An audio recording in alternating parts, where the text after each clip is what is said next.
او کارګو کور وایي رسې د پټنه قرباني هم آزاد کړي او بیا وي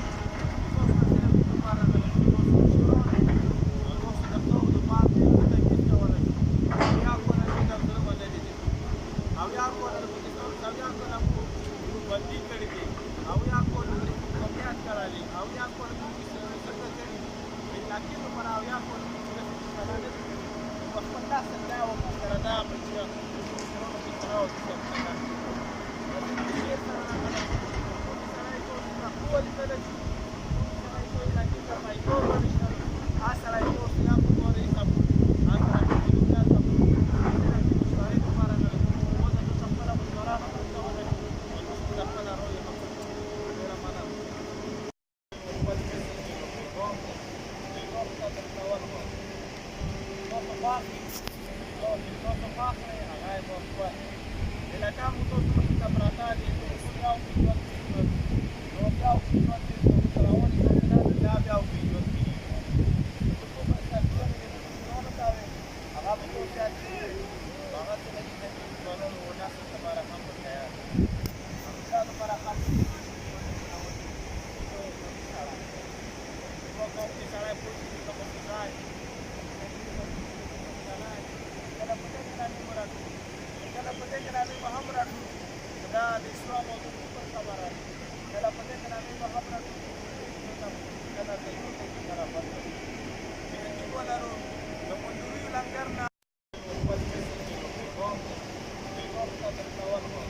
Gracias.